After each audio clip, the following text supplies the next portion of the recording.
السلام علیکم ورحمۃ اللہ وبرکاتہ۔ میں محمد زید آپ کی خدمت میں ایک نئی سٹوری کے ساتھ حاضر ہوا ہوں۔ سٹوری شروع کرنے سے پہلے درخواست ہے میرے چینل کو سبسکرائب کریں اور بیل آئیکن کو پریس کرنا نہ بھولیں۔ آئیے چلتے ہیں کلاس روم میں۔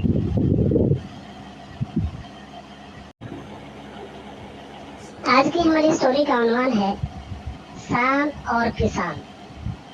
ایک مرتبہ ایک کسان اپنے کھیت میں ہل چلا رہا تھا کہ اسے کھیت کے اندر ایک سایہ دار جھاڑی کے نیچے سانپ کے انڈے دکھائی دیے۔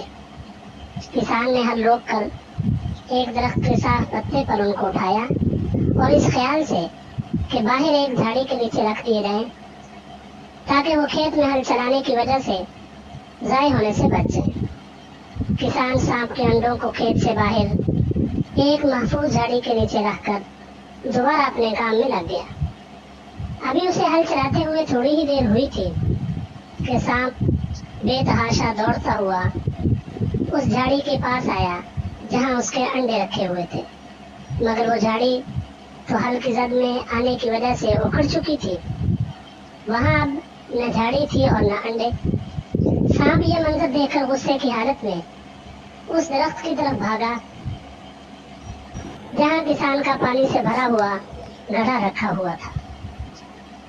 سانپ نے بڑی تیزی سے گڑھے کا ڈھکنا اٹھایا اور اس میں زہر انڈیل دیا، کیونکہ وہ سمجھتا تھا کہ کسان سے انڈوں کو ضائع کرنے کا بدلہ اسی طرح لیا جا سکتا ہے۔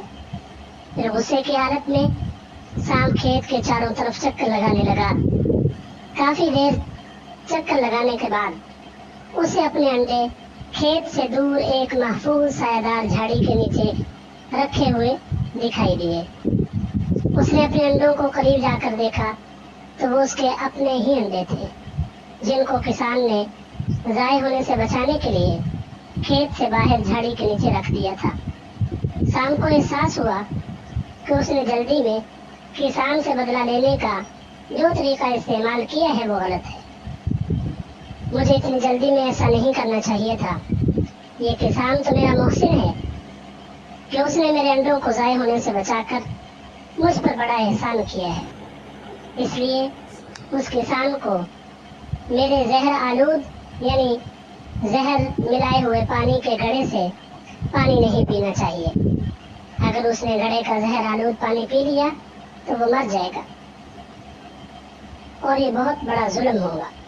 چنانچہ سانپ فوری طور پر درخت کے نیچے رکھے ہوئے پانی کے گڑھے کی طرف لپکا اور اس نے اپنی دم سے اچھی طرح گڑھے کو لپیٹ کر اس زور سے جھٹکا مارا کہ پانی سے بھرا ہوا گھڑا الٹ گیا اور اس کا سارا پانی زمین پر بکھر گیا۔ کسان ہل چلانے کے بعد بیلوں کو کھڑا کر کے درخت کے نیچے پانی پینے آیا تو اس نے دیکھا کہ گھڑا الٹا ہوا ہے اور اس میں ایک قطرہ بھی پانی نہیں ہے۔ کسان کا ساتھی قریب ہی دوسرے درخت کے نیچے بیٹھا ہوا یہ منظر دیکھ رہا تھا۔ اس نے کسان کے قریب آ کر تمام واقعہ سنایا کہ سانپ نے پہلے تو ڈھکنا اٹھا کر اس میں زہر انڈیلا تھا اور پھر بعد میں گھڑے کو اپنی دم پر لپیٹ کر اسے اس طرح گرا دیا کہ اس میں ایک بوند بھی پانی نہ بچا۔ کسان یہ واقعہ سن کر بڑا حیران ہوا کہ میں نے تو اس کے انڈے ضائع ہونے سے بچائے تھے اور اس نے میری جان بچا کر اس احسان کا بدلہ بھی چکا دیا۔ اس قدر حیرت کی بات ہے کہ سانپ میں بھی اپنے محسن کے لیے کس قدر ہمدردی والا جذبہ پایا جاتا ہے۔ اس کہانی سے ہمیں یہ معلوم ہوا کہ انسان ہو یا جانور، سب کے ساتھ ہمیں خیر خواہی اور ہمدردی کے ساتھ پیش آنا چاہیے۔ کسی بھی انسان کو یا کمزور جانور کو ستانا نہیں چاہیے، اس سے اللہ تعالیٰ ناراض ہو جاتے ہیں۔ دوستو، آپ کو ہماری سٹوری کیسی لگی؟ اپنی رائے کا اظہار کمنٹ سیکشن میں ضرور کریں۔ اللہ حافظ۔